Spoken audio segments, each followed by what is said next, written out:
Iya, kesini saya waktu itu tugas di Batam sebelum pandemi. Jam 3 subuh, di sini jam 4. Saya tiba-tiba menelpon, nggak tahu nggak apa, ada yang menggerakkan saya menelpon.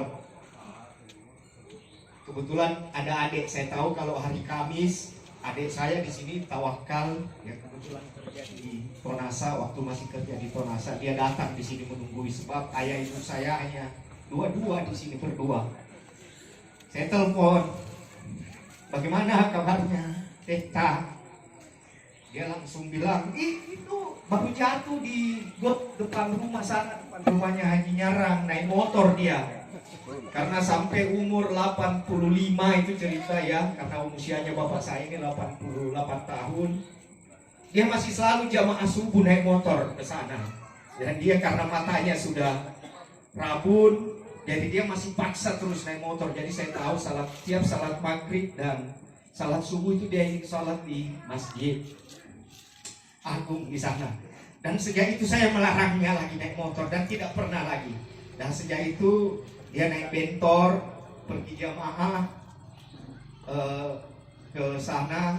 Terakhir Ramadan kemarin itulah pertama kalinya dia tidak menunaikan salat Idul Fitri di lapangan. Dia sudah mulai sakit, tapi alhamdulillah puasanya tamat semua, selesai. Dia bilang, saya agak ragu nak, kau bayarkan saja fidyah saya, sempat ada dia bayar, minta dibayarkan 5 fidyahnya. Nah itulah sekelumit tentang beliau. Di sini kami ada, saya anaknya.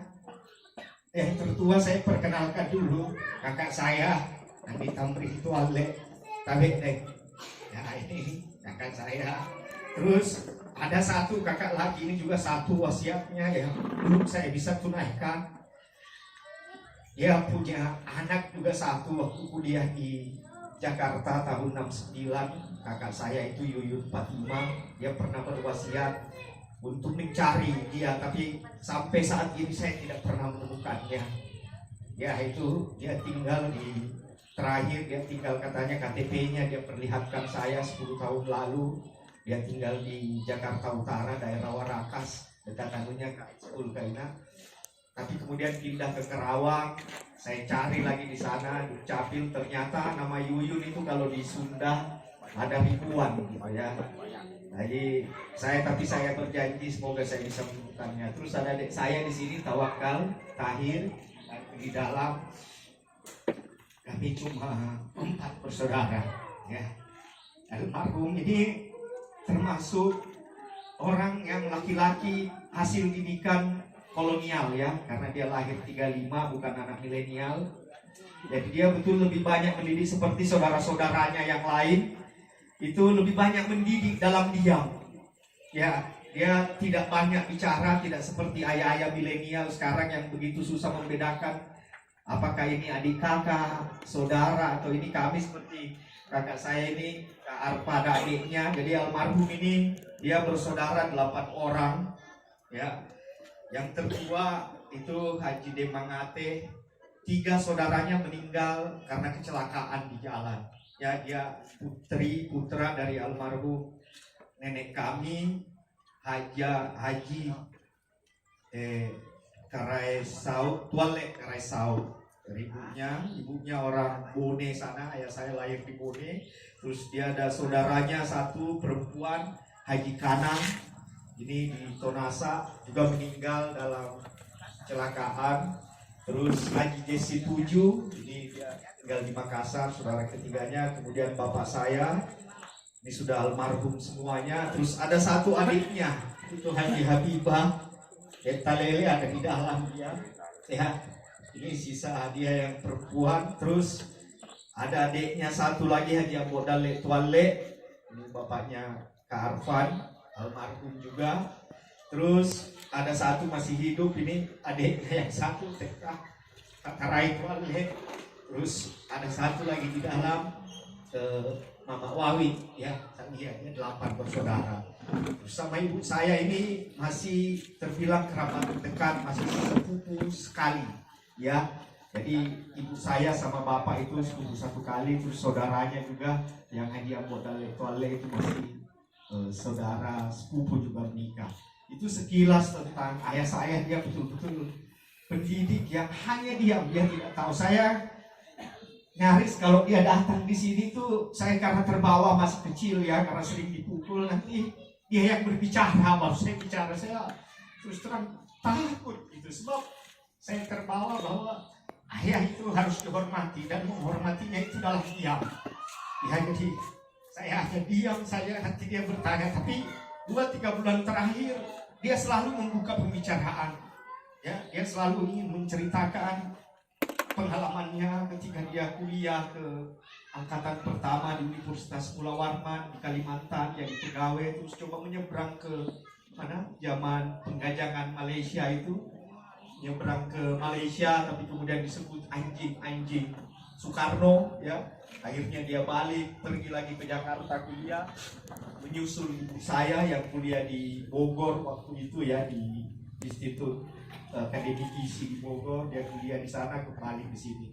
Jadi dia betul-betul orang yang hanya mendidik dalam diam ya. Dia jarang, mungkin sama adik saya Tawakal dia sering bercanda, tapi kalau saya, makanya saya diusir tanda petik ke pesantren ya di DDI Bangkoso sejak kelas taman SD di Jagong ini. Nah, inilah adik saya, nanti adik angkatan saya, Ustadz Zakaria Ilyas Haji MC, yang akan membawakan ceramah taksiyah malam ini. Setelah ini dilanjutkan dari adik-adik untuk hataman Quran lagi ya, 30 juz. Terima kasih adik-adik tadi malam sudah datang. Tidak berpanjang-panjang, untuk acara pertama kita buka acara hari ini.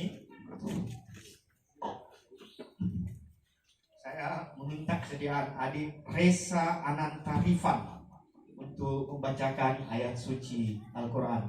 Tafadhal.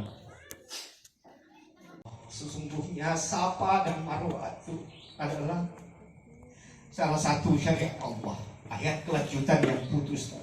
Saya ingat ini sebab terakhir dia berbicara, almarhum ayah saya itu, dia meminta saya mengambil ada hiasan rumah Ka'bah di dalam, bahwa ini nak rumahmu.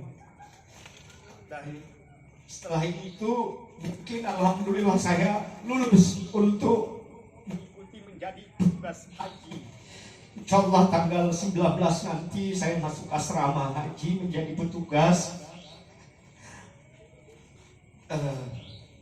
Ini semua saya cuma tidak sebab salah satu ininya saya meminta dia hadir di acara saya manasik nanti sebelum berangkat, tapi dia tidak sempat hadir. Tapi dia hanya meminta ada gambar di dalam, di situ dia meminta saya membawa gambar itu tuh di rumah saya ya.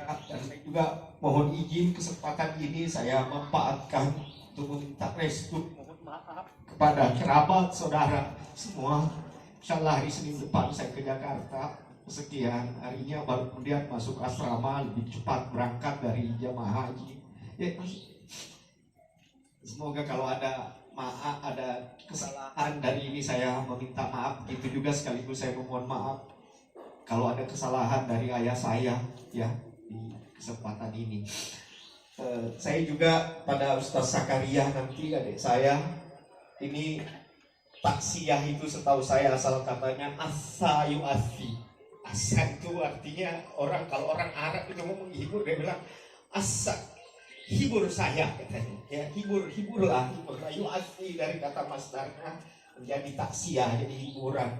Yang perlu dihibur di sini adalah ibu saya ya.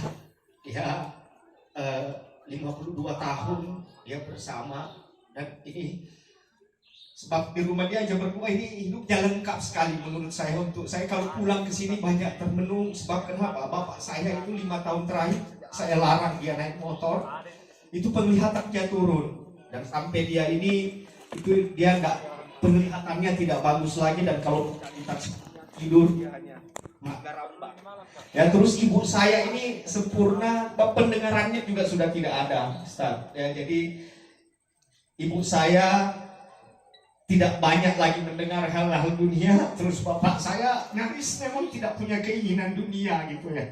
Menurut saya dia hanya menyampaikan apa yang dia ingat bukan lagi apa yang dia lihat semenjak dia akhir-akhir ini. Itu mungkin dari saya, Ustaz Zakaria, silahkan menyampaikan, hiburlah kami, ya hiburlah ibu saya, terutama ibu saya ini, sebab dia kemarin di kuburan saya menggendongnya, dia membisiki saya, "Nak, ingat Siloni Kak." Pertanyaan itu terus terang bagi kami anak-anak yang banyak mengejar dunia, ini jadi pertanyaan betul ya. Siapa yang akan menemani ibu saya? Dan saya pikir kita juga akan menghadapi hal yang sama, sebab kita akan tua dan akan meninggalkan dunia ini. Assalamualaikum warahmatullahi wabarakatuh. Ada Ustaz.